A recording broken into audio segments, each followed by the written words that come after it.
काहून ओबीसी समुदायामध्ये गरीब विद्यार्थी नाही? त्याला वसतिगृह दिलं असतं तर तो शिकला असता, चांगल्या नोकरी लागल्या असता. पण ओबीसी समुदायावर सातत्याने या दोन्ही प्रस्थापित पक्षांनी अन्याय केलेला आहे. म्हणून आपला खरा मित्र कोण, खरा शत्रू कोण हे आपण ओळखलं पाहिजे.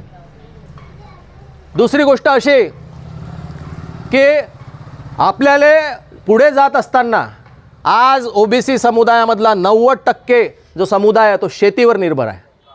शेतकऱ्यांची तर दिशाहीन करूनच टाकली आहे, दशाहीन करून टाकलेली आहे.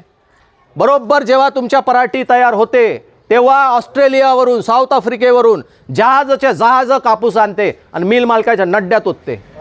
ओबीसी समुदायातले लोक मिल मालक आहे का?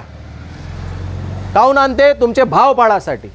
शेतकऱ्याला हमी भाव देत नाही, त्यामुळे 1, 2 आज तिसरी पिढी खचत चालली आहे ओबीसी समुदायाची. आणि जर शेतकऱ्याची आर्थिक प्रगती झाली नाही तर तो त्याच्या मुलाला चांगलं शिक्षण कसं देईल, चांगलं आरोग्य कसं देईल? आणि विना शिक्षणाच्या, विना आरोग्याची आपली प्रगती होऊ शकत नाही.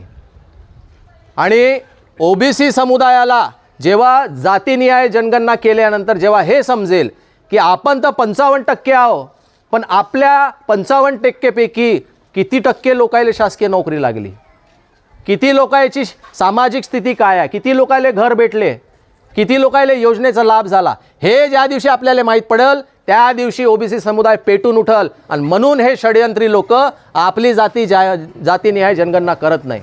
त्यामुळे आता वेळ आलेली आहे की ओबीसी समुदायाने एकत्रित येऊन आपल्या न्याय हक्कासाठी लढलं पाहिजे, संघटित झालं पाहिजे. कारण आपले प्रश्न सार्वजनिक आहे. आज हा विचार नाही करायचा की त्या तेल्याचं वावर बुडलं मले का करायचं आहे, हा विचार नाही करायचा का हा कुणब्याच्या घरी गडबड झाली तर मले का करायचं आहे. शेवटी आपण सगळे समुदाय आहो. मनुवादी व्यवस्थेने आपल्याला शूद्र मानलेला आहे, एवढं लक्षात ठेवा. शूद्र मानलेला आहे. आपल्या राष्ट्रसंतांचा घातपात केलेला आहे, माहिती आहे ना तुम्हाला. त्यामुळे आपण आता आपसी मतभेद सोडून, आपसातले जातीचे मतभेद सोडून एकजुटीने आपल्या न्याय हक्कासाठी लढणं गरजेचं आहे.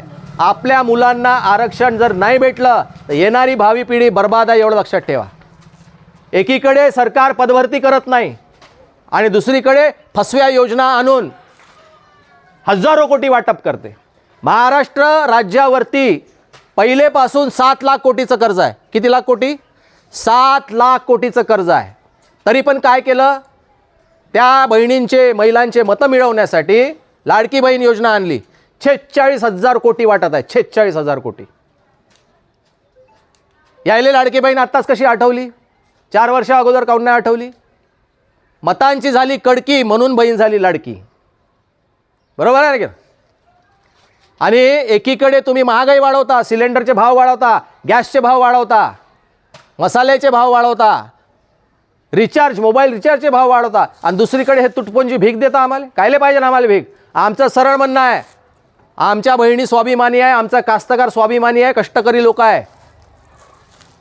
आमच्या लाडक्या बहिणीच्या शेतमालाला हमी भाव द्या, शेतीले वीज द्या, पाणी द्या, चांगले बी बियाणे द्या, आमच्या मुलांना चांगला रोजगार द्या, शिक्षण द्या, आरोग्य द्या.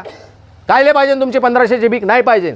आम्ही कष्ट करू, आम्ही कमवू, पण तुम्ही संधी नाही दिली. देशात हजारो करोडचे सिमेंट रस्ते बांधले, हवाई अड्डे बांधले, बुलेट ट्रेन, मेट्रो ट्रेन आल्या, पण शेतकऱ्याला वावरात जायसाठी पांदन रस्ते आहे का? आज तरी पांदन रस्ते. म्हणजे शेतकरी वावरात गेला नाही पाहिजे, आणि गेला तर वापस नाही आला पाहिजे. हे कधी मागणी करणार आहोत आपण?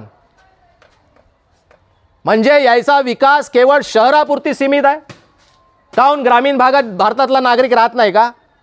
जो अन्नदाता आहे त्याले कर्जबाजारी करायचं, त्याले व्यसनाधीन करायचं, आणि मग त्याच्या जमिनी कवडी मोलाच्या भावात बळकवायचं. हे षडयंत्र सुरू आहे.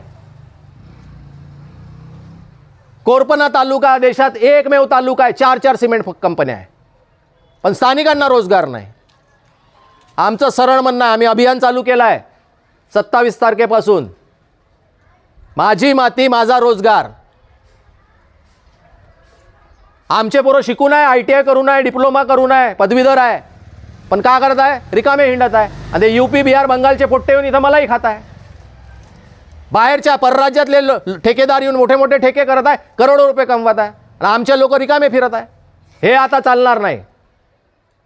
सिमेंट कंपनी चालवायची असेल तर इथल्या स्थानिकांना प्राधान्य द्यावं लागेल, आणि नाही तर तुझी कंपनी उचल आणि फूट बिहारले.